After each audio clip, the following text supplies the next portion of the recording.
дар ҷумҳурии Тоҷикистон маросими ҳуҷҷатсупории донишҷӯён ба донишгоҳҳои оливу касбии кишвар бо маром ҷараён дорад. Дар тақсимоти такрорӣ 21584 нафар довталабон ҳуқуқи иштирок доштанд. Аммо масъулини Маркази миллии тестӣ назди Президенти Ҷумҳурии Тоҷикистон таъкид намуданд, ки аз ин шумора танҳо 12210 нафар ба тақсимоти такрорӣ ҳуҷҷат супориданд, ки натиҷаи он шаби 17 ба 18 август муайян карда шуд. Дар натиҷаи тақсимоти такрорӣ боз 9664 нафар соҳиби унвони донишҷӯӣ гардиданд. Дар ин бора мутахассисони Маркази миллии тестӣ назди Президенти Ҷумҳурии Тоҷикистон дар вилояти Суғд ба хабарнигорон иттилоъ доданд.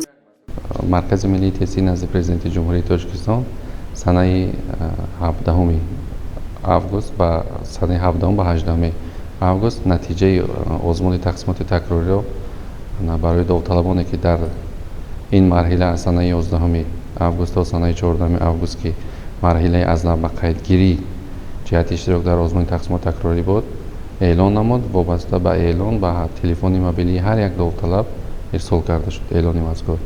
Он довталабоне ки аз рӯи эълони натиҷаи озмуни тақсимот сазовори номи донишҷӯ гардиданд, онҳо имкон доранд ки то санаи 22 август ҳуҷҷатҳои хешро ба муассисаҳои таҳсилоти миёна ё олии касбе ки дохил шуданд бурда супоранд. ин гурӯҳи беш аз 9000 нафараи донишҷӯён то санаи 22 август бояд ҳуҷҷатҳои худро ба шӯъбаи қабули донишгоҳ ва ё худ литсейҳои касбии омӯзишӣ ки дохил шуданд супоранд. ҳуҷҷатҳо ин ариза ба номи ректор ё директори муассисаи таълимӣ, аттестат ё худ диплом, маълумотномаи тиббии шаклаш 038, 6 дона расми андозаи 3/4, шиноснома ва барои ҷавонписарон билети ҳарбӣ ва ҳамчунин нусхаи дафтарчаи меҳнатӣ агар собиқаи корӣ дошта бошанд пешниҳод намоянд. Бояд таъкид намоям, ки марҳилаи асосии озмуни тақсимоти асосӣ ки санаи 24 июл эълон гардида буд, зиёда аз 60000 нафар довталаб сазовори номи донишҷӯ гардиданд ва онҳо имкон доштанд ки ҳуҷҷатҳои хешро то санаи 5 август супоранд.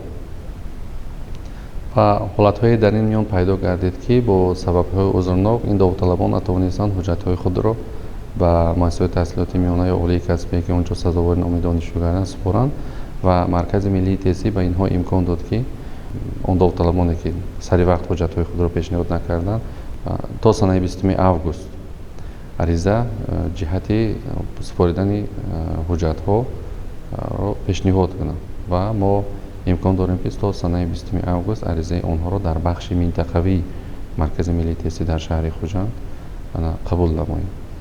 дар Тоҷикистон дар марҳилаи аввали тақсимоти Маркази миллии тестӣ назди Президенти Ҷумҳурии Тоҷикистон беш аз 60000 нафар донишҷӯ гардида буданд. Баъди тақсимоти иловагӣ боз беш аз 9000 нафар соҳиби ин унвон шуданд, ки аз рӯи ҳисоби миёна соли таҳсили 2021-2022 дар кишвар тақрибан 70000 нафар донишҷӯ гардиданд. онҳо ба донишгоҳҳои оливу касбии миёнаи кишвар таҳсили худро аз рӯи ихтисосҳо аз 4 то 5 сол идома медиҳанд.